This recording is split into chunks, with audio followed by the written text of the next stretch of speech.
I know that we are because of each other. We are related. We are interdependent. That's what makes us well. And this all, the relationship between, provides an excellent laboratory for us to know how big love is. And I think that's why we're on this earth, is to get to experience love as big as it is.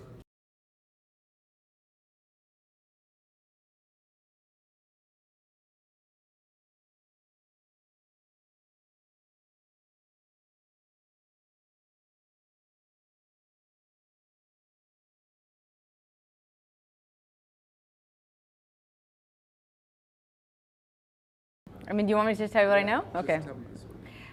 What I know is that everybody has a story of pain. That I know. I know that there's no one that you're meeting that's not also dealing with a history of racism or sexual abuse or alcoholism in their family, or a daughter who has committed suicide, or everybody has got a story of pain. 5 years ago, I actually had an experience of seeing someone, look out of their eyes, and recognizing them. And it so threw me. I was Googling, can you see a soul look out of somebody's eyes? I just didn't know what to make of this experience, and it so changed me that I started to ask people. I'm getting emotional. I asked people, do you have a spiritual practice? Do you have a spiritual journey? Do you have a spiritual, because I didn't know, and I never talked to anybody about that before. I didn't have any friends that were built on a spiritual connection. And I heard all sorts of things from people, people that I knew, people that I didn't know, about their own faiths and their own spirituality. And through that, I was invited into different experiences, and have kind of, I went through a hard period. This was about 5 years ago. I went through a hard period of about 18 months where I felt a bit lost, a bit in a dark soup, and I felt like I don't know anything anymore. And then I'd say about a year ago, my structure and skills came back, but I still also feel a lot now. So I have my old skills, and I feel, and of all the different kinds of practices that I've tried, that one has stuck with me, is centering prayer. I like Tonglen Buddhist meditation of compassion is helpful for me. Nature, dance, these things are also important. Reading, learning. So I went to Bhutan last year, and I went up to Tiger's Nest, where monks have been meditating for hundreds and hundreds of years.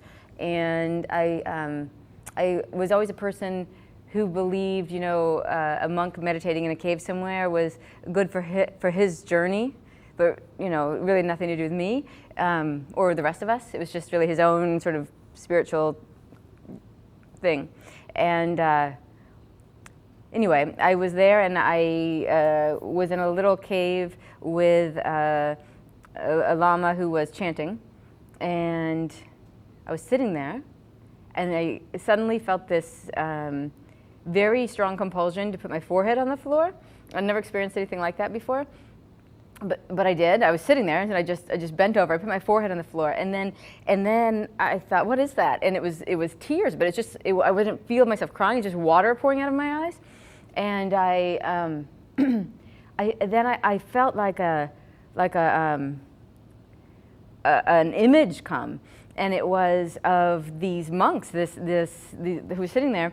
It was like a big picnic blanket over the world, and they were with a rubber mallet hammering stakes down to the edges of the picnic blanket. And this picnic blanket was keeping our ability to be empathetic, to be compassionate, to be human. They were keeping our humanity from floating away, that they were preserving our ability to be human. And I felt such gratitude, and I wanted to be naked. I don't know why, but that's what it felt like. I just wanted to give everything I had away. And I stood up, and there were other people in the room. I did not get naked, but I did take off all my jewelry. I had a necklace, and it felt important to me. But then I thought, well, then I definitely should give that necklace away. So all my joy I put on the altar, and I felt like I can be love because I am protected. I am safe to be loved. They are protecting me to be love. I don't have to have my own guards and my own walls up. That's what they're doing. And I was so touched, and I walked out, and a woman that I was with said, "Why are you crying? Are you happy? Are you sad?" And I said, "Eileen, they are preserving our humanity." It was so clear to me. And she didn't know what I meant, but I told later a man named Dr. To, who runs the GNH Center in Bhutan, that experience, and he said, "Michelle, that is exactly what they are doing. That is what they're doing. They are preserving our humanity. They are hammering with that mallet every day, keeping our ability to be empathetic, to be compassionate." That's true. That is what they're doing for us by chanting there. So I'm grateful now that they do that.